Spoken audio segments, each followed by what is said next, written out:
welcome to our garden. Yay! And as you can see, it's not your typical garden in the ground, but that's okay. We have really good soil. We have a spot where we can get rain. Now, the only thing is the sun. We don't get morning sun here. I don't get sun until later in the afternoon, which could prove to not be a good thing, but we'll see, because you can't always find the best location, but all you can do is try. So we're gonna see, but it will be warm because when the sun does hit, it'll radiate off the bricks, and that will hold heat, which will then put it back into the plants. But the plants do need sun, so we'll see what happens. But the reason I put it here is because this area can get very, very windy because of the lake. We're not far from the lake, and wind can be hard on plants, especially peas that are trying to grow really tall. It can break them and push them over. Tomato plants, which we're growing, and cucumber plants. So I kind of decided that it was better to be blocked from the wind than have full sun. I don't know, we'll see what happens.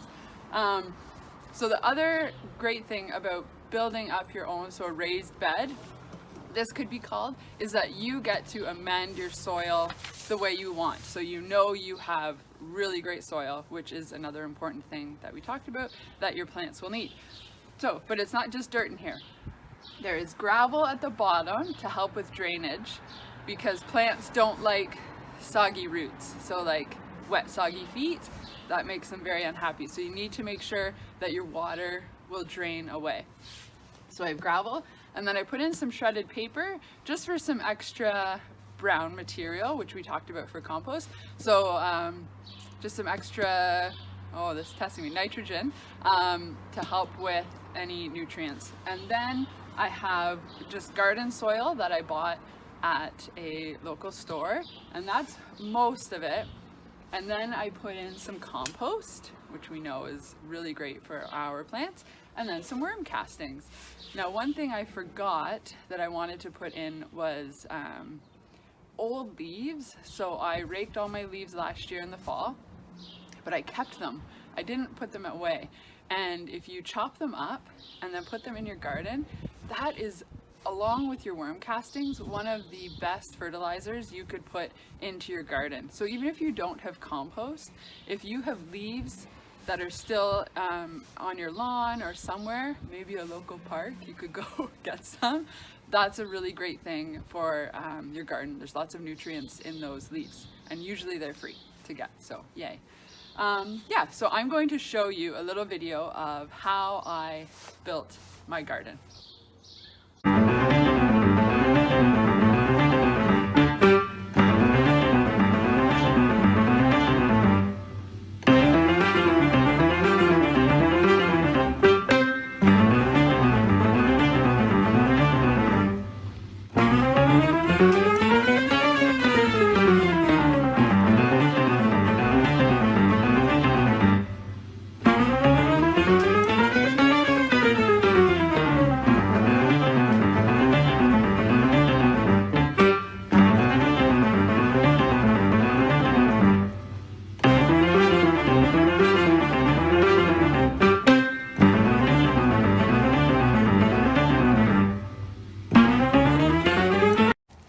So that just gives you an idea of, if you were to do a raised bed, how you could build it.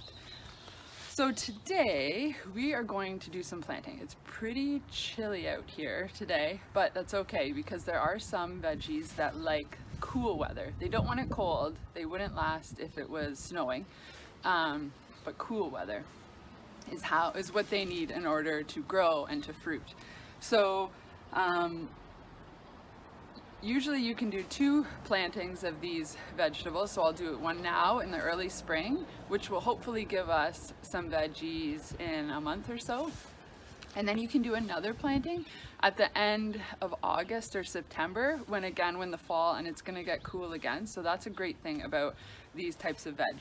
So if you were to plant them in the summer or in May when we're going to do the rest of our garden, it would be too hot. And what happens with these vegetables when it's too hot is they bolt. So that means they'll grow, but then instead of putting off lots and lots of fruit over and over, is they'll maybe put off a bit of fruit and then they'll bolt and they'll go right to seed, which is a way that plant is reacting to stress that's put on it, because they don't like the heat, so they get stressed out. So in order to survive, they go, oh no, this isn't good. I need to put my seeds out so that I can drop the seeds to then grow again. Okay, so it's a way of survival for these plants, which is pretty cool. They're smart. So another, you might have heard, so it's either bolt or go to seed, which also makes a lot of sense. So what we're going to plant today, cool weather crops, I'm shivering. We're gonna plant lettuce. So I have 2 different types of lettuce, and peas, yum, one of the best spring veggies. Peas are a really fun thing to grow and very easy. And spinach, we love our spinach. I ripped off the top, but we're gonna do our spinach. It's fun too. And radishes. Oh, and another one. So we're gonna do radishes. They're super fast. We should get those really soon. And we're gonna try carrots. I've never planted carrots this early, but apparently you can. So we're gonna try it and see what happens. So before you start planting, you need to have planned where you want everything to go in your garden. And as you can see, I built, this is called a trellis. So I built that along the back because I know I want my peas to kind of go along the back there and the side. And peas need something to grow up. As they grow, you'll see they'll put out like long tendrils that want to wrap around something so that they can grab on, and they'll climb up here. So I have that prepared. I have my markers, which is very important because we're not planting plants, right? We're planting seeds. And once you put them in the ground, you might not know where you put them. So if you mark the row, so say carrots, when I plant my carrots, I'm gonna mark a row, and then I have string. And I'm gonna tie the string around this, and I'll put another stick at the end, and that line from the string will show where my carrots are, just to help until they actually start coming up, so that you don't accidentally dig it, or you know where to water. Very important. So if you have some string, any kind of string, twine, some markers. I have these, but another really good thing to use as markers are popsicle sticks. Anything, even a twig, like sticks broken up, and then you could tape a piece of paper to it, or if you can write on the stick, that's a great thing too. And your seeds and your plan. All right, so let's plant some seeds.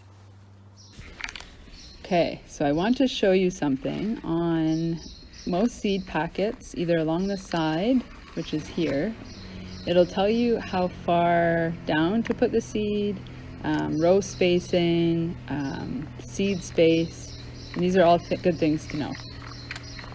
So I'm gonna get some peas out, and we'll just put some holes along the base of the trellis that we have.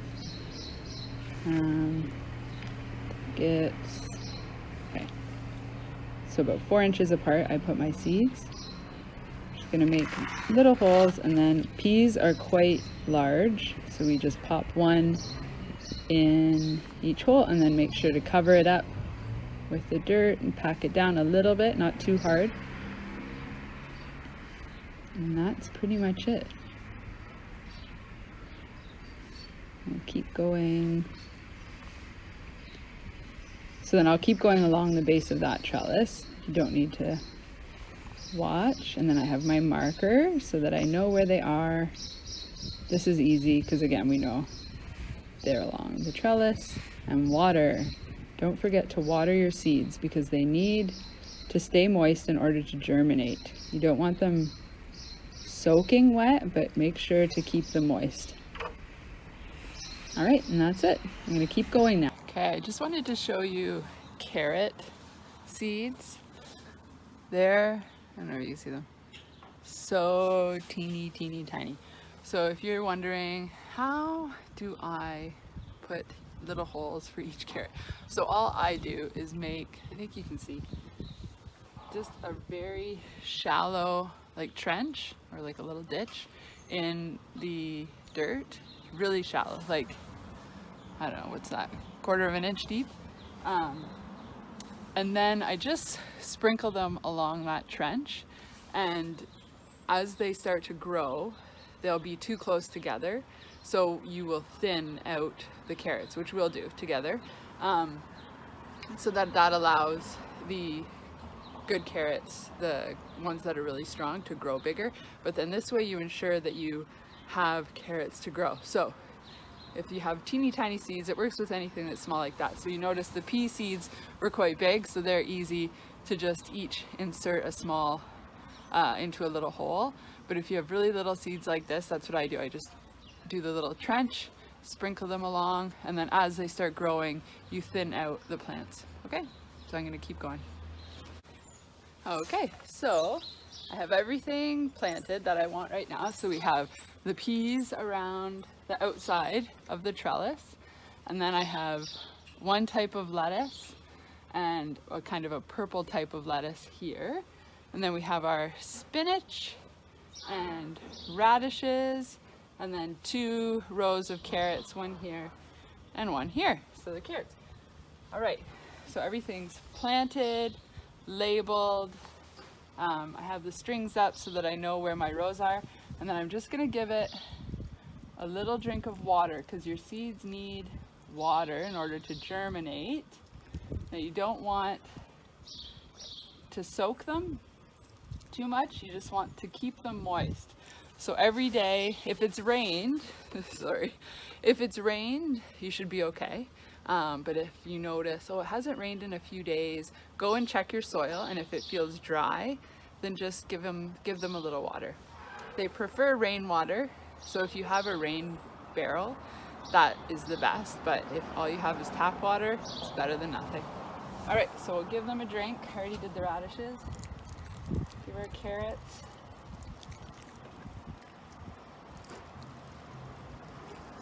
Okay. And that's that. So I'm gonna pick this up. So I just want to show you as well. So we have the trough that we're gonna grow in. And then I also have this. Let's see if I can.